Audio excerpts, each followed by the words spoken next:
नमस्कार, आप देख रहे हैं उड़ान और मैं हूं गुंजन। आप जानते हैं कि हर बार हम किसी ना किसी नई हस्ती को आपके सामने लेकर आते हैं जो अपने ही फ़न में माहिर होते हैं। लेकिन जिस हस्ती को आज हम आपके सामने लेकर आए हैं वो किसी भी इंट्रोडक्शन की मोहताज ही नहीं है।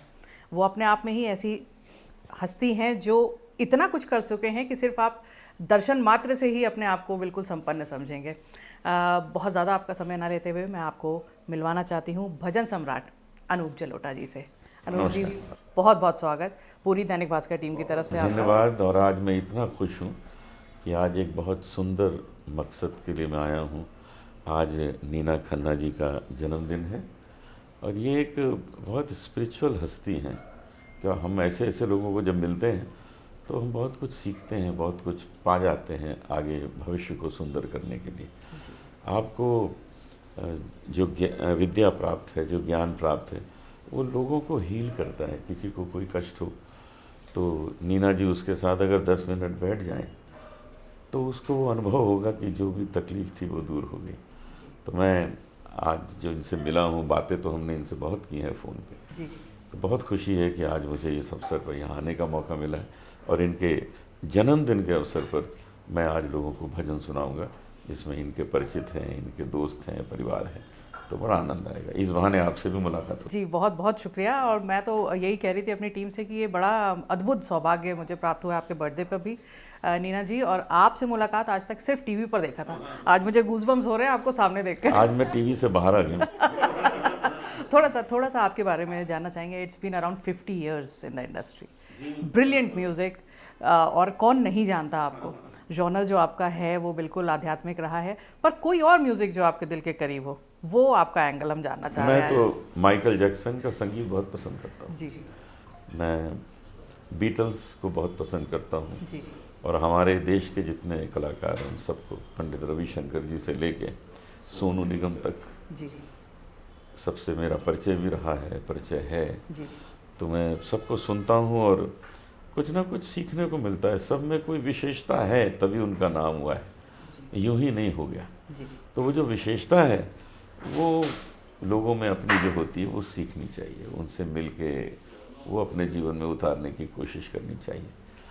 तो मैं अब जैसे नीना जी से मिला हूँ तो मेरा मन होता है कि इनमें जो हीलिंग पावर है वो थोड़ी सी मैं भी सीखूं कैसे होती है, तो मैं भी वो काम कर सकूं। जी जैसे हम संगीत के माध्यम से तो वो करते ही हैं, लेकिन जिस तरीके से ये करती हैं वो भी हम सीखें। तो कहीं ना कहीं हर क्षेत्र में आपको गुरु मिलता जाता है, तो उसके संपर्क में रह के कुछ सीखना चाहिए। अब मैं 71 ईयर्स का हो गया हूँ, लेकिन जब मैं 7 साल का था तब से मैंने मंच पे गाना शुरू कर दिया था जी और 15-20 प्रोग्राम उस उम्र से ही कर रहा था और आज भी करता हूँ।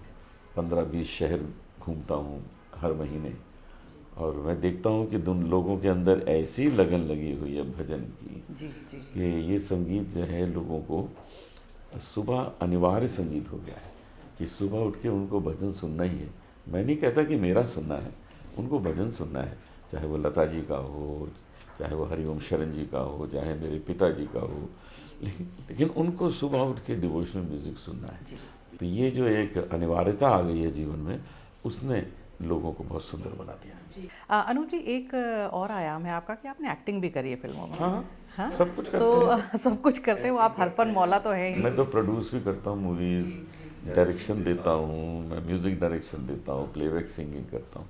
सब कुछ करना चाहिए क्योंकि ये जितनी रचना ईश्वर ने की है उस सब को भोगना बहुत ज़रूरी है। लेकिन भोगने के बाद ये देखना है कि कौन सी हमारे मतलब की है, उसमें अटक जाइए, जी बाकी चीज़ें छान दीजिए। ये बहुत बड़ा गुरु मंत्र दे भोगना दिया सब आपने। होगा, भोगना सब, नहीं तो क्या फ़ायदा। जी जी अब जैसे हमको पता है कि रसगुल्ला एक खाना ठीक है, लोग फिर दोबारा दें दूसरा, तो उनको कहिए दूसरा खाने की क्या ज़रूरत है, वो भी तो पहले जैसा होगा। हाँ, तो एक ही काफ़ी है। तो यही इसीलिए सब भोग करना बहुत ज़रूरी है। जी। उसके बाद छन्नी में रख दीजिए, छान दीजिए, जो चीज़ चाहिए उसको पास रखिए। पर जो गुण आपके पास है और जो जो आपको भजन सम्राट की उपाधि दी गई है, और वाकई में हम लोग भी बड़े हुए हैं आपके भजन सुन के ही, तो वो जो है क्या दिल के करीब अध्यात्म ही है या और भी जॉनर्स अच्छे लगते हैं आपको? देखिए, मैंने तो कभी मार्केट से मुकुट खरीदा ही नहीं कि मैं भजन सम्राट कहलाऊं। ये तो लोग अपनी खुशी के लिए करते हैं। ये किसी को जो पदवी दी जाती है वो मनुष्य अपनी खुशी के लिए देता है, चाहे वो योग्य हो चाहे ना हो।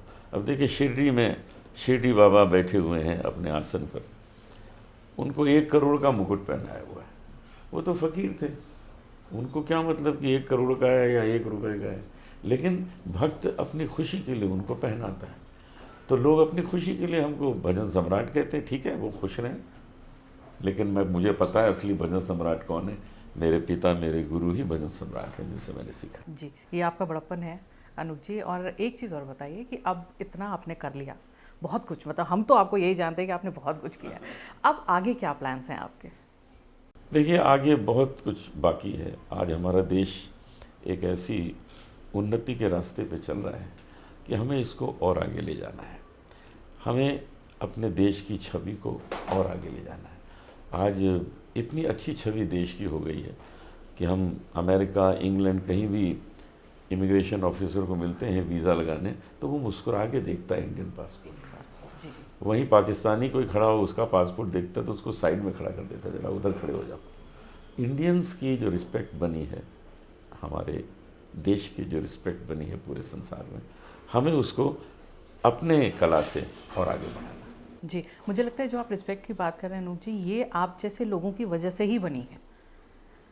जो भी है, आप लेकिन लोग हमें जो करना कलाकार है हैं आगे। हमारे यहाँ, जो हमारा रिच हेरिटेज और कल्चर है, उसकी वजह से इंडिया को सारी दुनिया में जाना जाता है, ये आप लोग भी जानते हैं। और कुछ चुनिंदा सितारे होते हैं, तो हमें और उनमें से करना एक सितारे हैं अनूप हम जलोटा जी। इसमें और करना चाहते हैं। जी, thank you so much, thank you so much इतना समय हमें बहुत देने अच्छा के लिए। लगा आपसे मिलके, और आप बहुत अच्छी बातें करती हैं। कभी आपसे लंबा इंटरव्यू करेंगे। बिल्कुल सर, बिल्कुल, थैंक यू सो मच।